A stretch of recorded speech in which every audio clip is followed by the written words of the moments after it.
The snow had been falling for 3 days straight. A relentless white curtain that erased the world beyond Garrett Hale's porch rail. It swallowed the pines, blurred the ridge line, and packed itself into every crack of his mountain cabin until even the windows seemed to breathe. Frost. Garrett had lived up here long enough to respect storms like this. You didn't challenge them. You waited them out. You stocked wood, checked the generator, and kept your hands busy so your head didn't get loud. Tonight, his hands were inside. The open panel of the water heater, knuckles slick with grease, wrench biting down on a stubborn coupling. The heater had chosen the worst possible week to start whining, and the cabin's pipes were already complaining in thin, anxious clicks. The wind hammered the walls. The fire in the stone hearth fought back, snapping and popping like it had something to prove. Garrett tightened one more turn and paused, listening old habit, one he'd never managed to shake. In the army, you learned to hear the difference between harmless noise and the kind that meant trouble. Up here, trouble was usually an elk breaking crusted snow, or a branch giving up under ice. So when he heard the knock, he froze. 3 taps, soft, hesitant, almost lost beneath the storm's howl. Not the confident rap of a neighbor who'd driven up the service road to borrow fuel. Not the official pounding of county deputies or rescue crews. This was apologetic, like whoever stood out there already expected to be refused. Garrett set the wrench down slowly and wiped his hands on his jeans, leaving dark smears on the denim. His pulse had climbed without asking permission. He crossed the cabin in a few long steps and pulled the bolt free. The door opened and the storm lunged inside, throwing icy air and fine snow across the threshold. A woman collapsed against the frame for one suspended second. Garrett only saw a tangle of pale hair and trembling limbs. Then his mind caught up and took inventory. Alien. Not in the vague way people used the word when they meant strange or out of place. Alien as in not human, not earthborn. Her skin carried a faint blue-gray cast, the color of deep water under moonlight. Markings, tattoos, or something natural spiraled down both arms in intricate bands and whorls. Patterns that seemed to shift when the firelight caught them, as if they weren't fixed ink, but living pigment beneath the surface. Her hair was white as the snow around them hung in frozen strands along her cheeks. Her lips were cracked. Her eyelashes were rimed with ice, rope bit into her wrists and upper arms, wrapped so tightly the fibers had cut into her skin.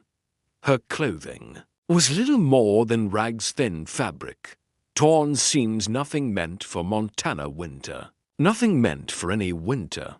Her eyes lifted, wide and glassy with exhaustion. The pupils weren't quite like his, subtly different, faintly luminous in the doorway's half-light. "Please," she whispered. Her accent was thick, consonants softened and vowels stretched. But her English was clear. "I can cook. I can clean. I can be quiet. Just don't send me away." The words hit him harder than the storm air. Garrett had seen desperation before. He'd worn it in his own bones years ago, when sleep wouldn't come and daylight felt like an enemy, and he'd thought the only way to stop the noise in his head was to silence everything. But this was different. This was the desperation of someone who had run out of everything at once. Options, hope, time. She sagged as she spoke, her knees threatening to buckle. Garrett didn't think. He reached out and caught her beneath the arms before she could slide into the snow. She was lighter than she should have been, all sharp edges under thin skin, shivering so violently he could feel it through his coat. "Hey," he murmured, steadying her. "I've got you." She flinched at his touch, instinctive, like she expected pain. "It's okay," he added quickly. "You're inside now. You're safe." He half-carried, half-guided her into the warmth and kicked the door shut with his boot. The wind muffled to a distant roar beyond the logs. He eased her onto the couch nearest the fireplace, where heat pooled in the air and the blankets were within reach. Her breathing came in short, ragged bursts. Her teeth chattered hard enough to make the sound of them clicking. Garrett crouched in front of her and looked at the rope. The fibers were thick. Industrial cargo line, not cheap twine. Whoever had tied it knew what they were doing. He could see bruising already blooming purple beneath the bindings. "I'm going to cut those," he said, keeping his voice low, calm. "Hold still." The moment his hand went to his belt and his knife came into view, her whole body jerked back. Fear flashed across her face so fast it made his stomach tighten. Garrett stopped moving, held the knife flat in his palm so it didn't look like a threat. "Not for you," he said. "For the rope." Her gaze flicked from the blade to his face. She swallowed hard, then gave a tiny, trembling nod. Garrett worked carefully, slipping the knife edge between rope and skin, sawing through the fibers without letting steel touch flesh. The rope fell away in heavy coils. Underneath, her wrists were raw. Deep red grooves circled them, angry and swollen. The skin near her upper arms was worse bruises and welts, places where she'd struggled until blood rose. Garrett stood and disappeared into his bedroom. He returned with blankets thick wool, ones his grandmother had wear upon decades ago. The kind you didn't throw away because they held the shape of the hands that made them. He wrapped her up until only her face showed, then went to the hearth and fed the fire more wood. Flames leapt higher, heat blooming. "What's your name?" he asked, because it mattered. Because names were the first step away from being an object. Her lips parted, but for a moment no sound came out. She seemed to gather herself from scattered pieces. "Kale," she finally managed. "My name is Kale." "Kale," Garrett repeated. "Okay, I'm Garrett." Her eyes stayed on him like she expected the name to come with a price. Garrett glanced at the kettle sitting cold on the stove. The cabin was modest, one main room with a small kitchen corner, bedroom tucked behind a door, and a narrow hall leading to the bathroom. A simple life by design. "When did you last eat?" he asked. Kale blinked slowly, as if the question didn't compute. Then she swallowed again. "For days," she said. "Maybe 5. Garrett's jaw tightened. "All right," he said. "We'll fix that." He moved to the kitchen and set a pot on the stove. Venison stew from the night before, thick with potatoes and carrots, seasoned the way his grandmother taught him.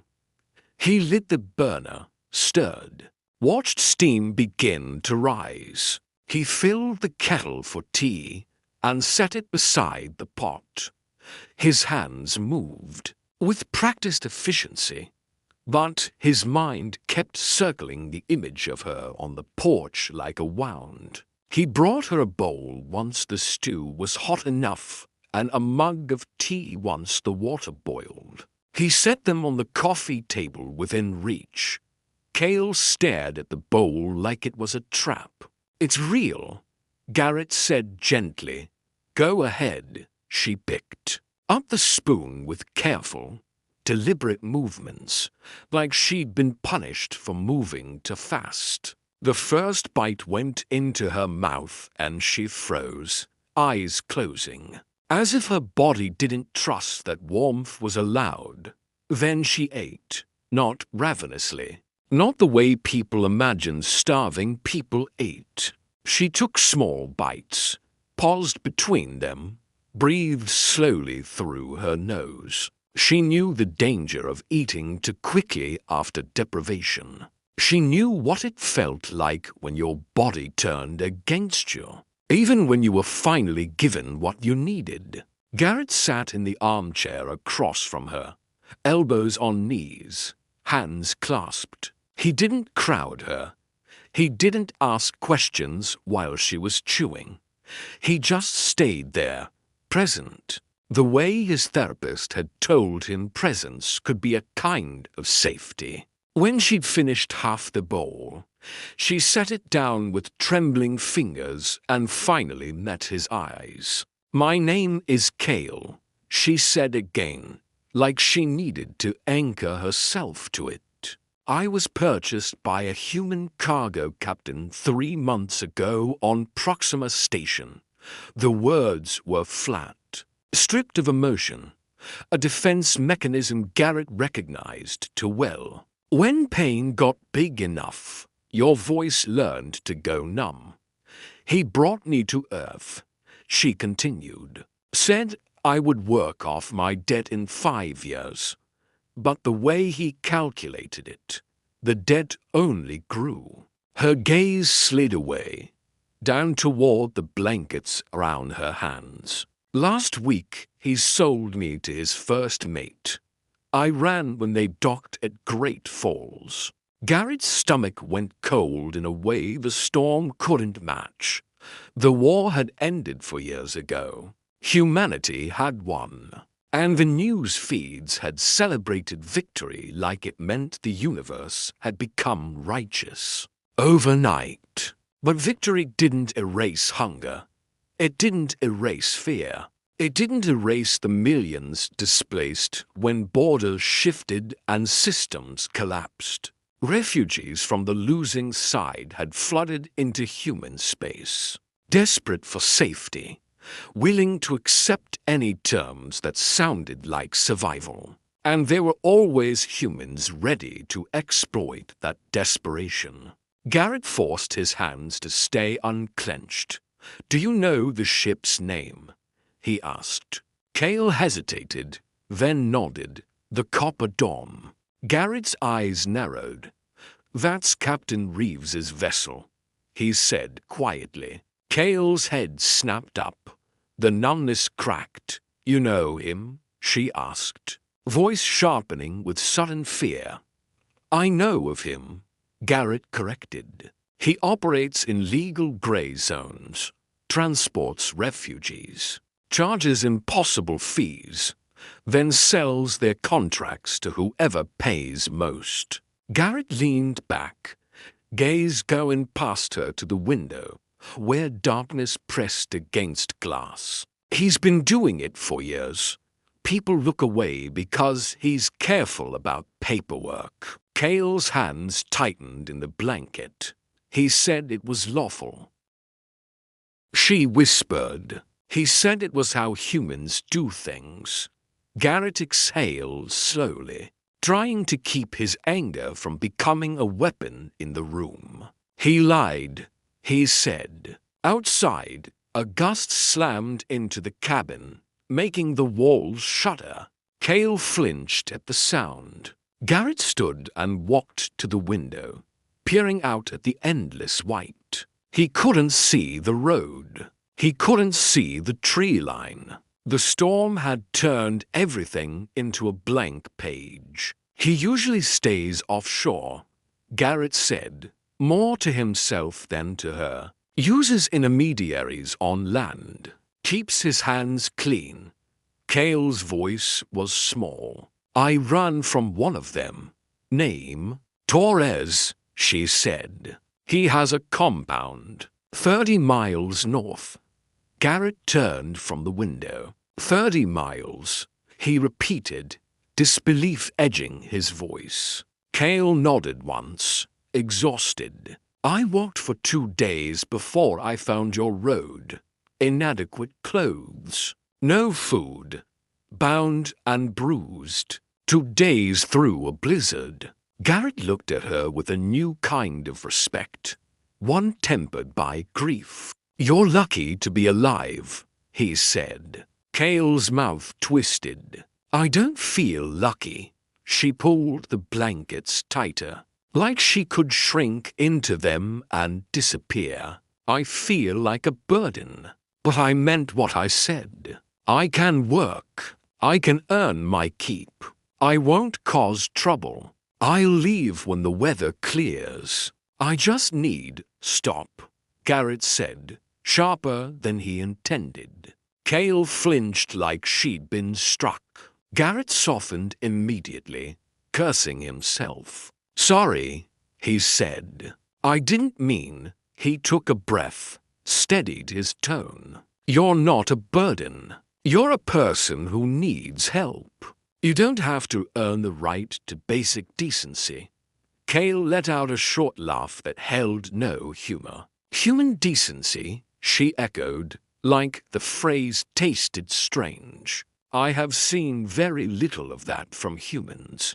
Then you've been meeting the wrong humans, Garrett said. Silence settled between them, filled only by the crackle of fire and the constant wind.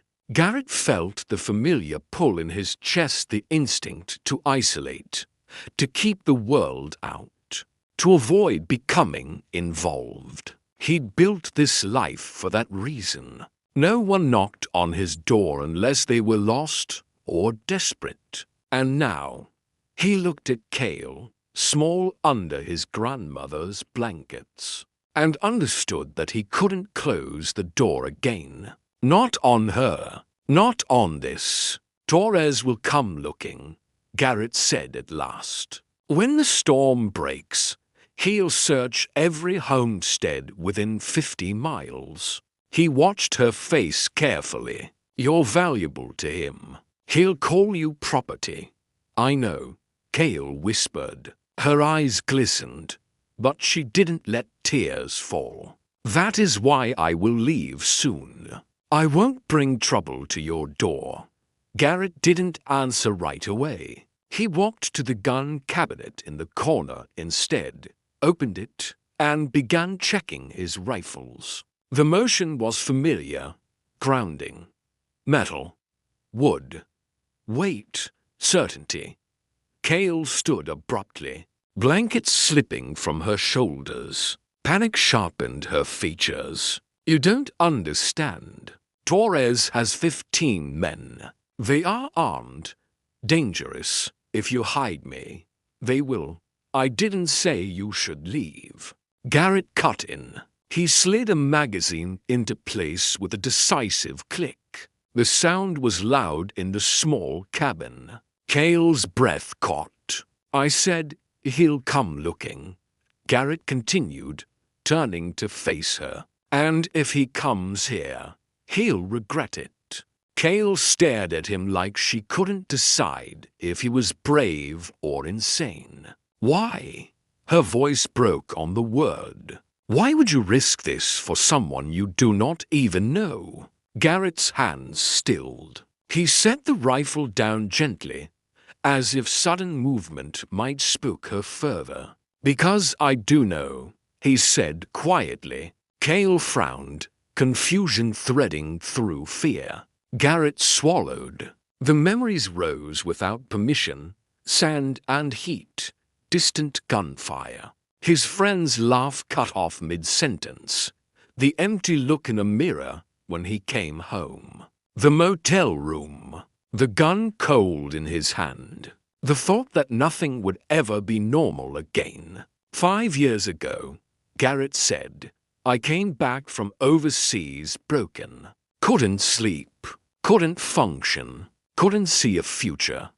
He met her eyes. My sister found me in a motel room with a gun in my hand. Kale's expression softened, the numbness giving way to something like understanding. She didn't ask if I was worth saving. Garrett continued. She didn't make me earn the right to live. She just helped. He glanced at the fire, watching it consume the wood. She got me into therapy, helped me buy this land, checked on me every week until I found my footing again. He picked up the poker and stirred the coals, letting sparks rise and fade. Someone helped me when I needed it most, he said. Now I can help you. It's not complicated. For a moment, Kale didn't move. Then her shoulders sagged, all fight draining out of her like a tide pulling back. She sank onto the couch again, hands clutching the blanket. And then she cried. Not frantic, not panicked, something deeper. The kind of tears that came when the body finally believed it could stop bracing for impact. I don't know how to repay this, she whispered, voice thick. You don't need to, Garrett said. He sat back down across from her, keeping space between them, but not leaving her alone. But when you're ready, when you're strong again, you can do the same for someone else. His voice steadied as he spoke, like he was reminding himself too. Help the next person who shows up at a door with nowhere else to go. Kale wiped her face with the edge of the blanket. Her markings caught the firelight, shifting subtly like deep currents. That is how we fix what is broken, she murmured, almost to herself. Garrett nodded once. Yeah, he said. That's how, outside, the storm raged on, indifferent to hope and mercy. The wind battered the cabin walls. The snow piled higher against the porch steps. Inside, Kale ate borrowed food and drank tea that warmed her hands. She leaned back into blankets that smelled faintly of cedar and smoke and old wool. For the first time in months, something small and dangerous flickered in her chest. Not safety, safety was too big a word, but maybe the beginning of it. Hope. Garrett watched the fire and planned. Torres would come. That was certain. Men like him didn't lose property quietly. When the sky cleared and the road became visible again, a truck would grind up the mountain.